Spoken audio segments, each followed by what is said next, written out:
મધ્ય ઝોનમાં આવેલ શાહપુર વોર્ડ ખાતે દેવી પૂજક સમાજનું સ્મશાન ગૃહ કફોડી હાલતમાં દેવી પૂજક સમાજના લોકોને સ્મશાનમાં નનામી લઈ જવા માટે પડી જવાનો લાગી રહ્યો છે ડર। હિન્દુ ધર્મની લાગણીઓને દિલ દુભાય તેવા દ્રશ્યો જોવા મળ્યા છે। તંત્ર કે સ્થાનિક નેતાઓને કેમ આ દેખાતું નથી, જુઓ આ વિડીયોમાં। નમસ્કાર, હું છું રાજુભાઈ સુપર ન્યૂઝમાંથી દર્શકો, અને આપણે આવ્યા છે મધ્ય ઝોનના જે શાહપુર વોર્ડ ખાતે જે દેવી પૂજક સમાજનું બહુ ઐતિહાસિક અહીંયા સ્મશાન ગૃહ આવેલું છે, અને આપણે એમની મુલાકાત માટે આવ્યા છે। અને એમની જે અત્યારે પરિસ્થિતિ છે જે સ્મશાનની જોઈ શકો છો કેમેરામેન દ્વારા કે અહીંયાની સ્થિતિ કેવી છે અને કેવી પરિસ્થિતિમાં અહીંયા નનામી લઈને આવે છે લોકો, અને તમે જાણવા મળશે અને તમને જોવા પણ મળશે કે અહીંયાની શું પરિસ્થિતિ છે।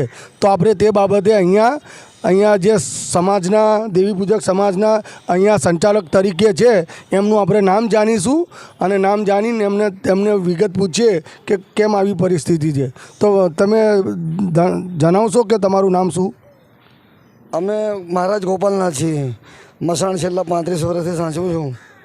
સમય પ્રમાણે બધું કામ કરાવતા રહ્યા છીએ, પણ હવે અહીંયા જે નદીના કિનારા ઉપર આ મસાણ છે એ બધો ખાડામાં હતું, તો અમે એને ઊંચું લીધું છે।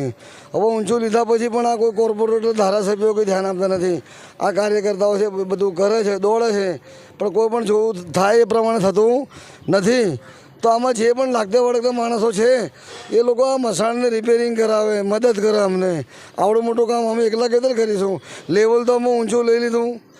તો અમારા ન્યૂઝ દ્વારા કોઈને મેસેજ એવા તમે આપવા માંગો છો કોઈ અધિકારીને, કે તમે કોઈને રજૂઆત કરી હોય કે ધારાસભ્ય કે એમએલએ કે કોઈ કાઉન્સિલરને તમે રજૂઆતો કરી છે અગાઉ? રજૂઆતો કરી છે, પણ કોઈ ધ્યાન ઉપર આપતા નથી। એમના કહેવાથી ઓફિસરો આવીને ચેક કરીને જાય છે, ભાઈ કોઈ આવતું નથી। હવે અમુક કાર્યકર્તાઓ અહીંયા ધ્યાન આપીને અહીંયા બધું હતું એ બી તોડાઈ નાખ્યું અને બધા પ્રોબ્લેમ કર્યા છે। તો આ જેટલું જલ્દી બની જાય એટલું સારું। ના, તો તમારે અગાઉ હવે શું પગલાં ભરવાના છે તે તમે દર્શાવશો? બસ આ કોર્પોરેટર કે ધારાસભ્ય કે ઓફિસરો આવીને ભાઈ આજે આવ્યા છે પત્રકાર, એમના કહેવાથી જેટલું બને એટલું ઝડપથી એમને બનાવી આપે। અચ્છા, તો આમની આ વિગત હતી જે હાલ અત્યારે દેવી પૂજક સ્મશાનની તમને હાલત બતાવી છે જે કફોડી હાલતમાં છે, અને એમનું કહેવું એવું છે કે અમે રજૂઆતો ધારાસભ્યશ્રીને કર્યા, કાઉન્સિલરને કર્યા, પણ કોઈ ગ્રાન્ટમાંથી કોઈ બજેટ આપવા કે તૈયાર નથી। અને હાલમાં આ પરિસ્થિતિએ નનામી લોકોને લઈને આવવામાં મુશ્કેલી પડી રહી છે।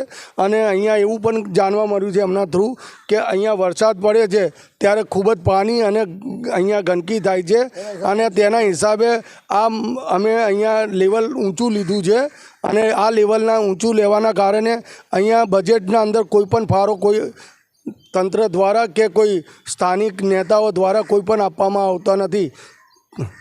Cameraman Rajubhai, super news Rajubhai.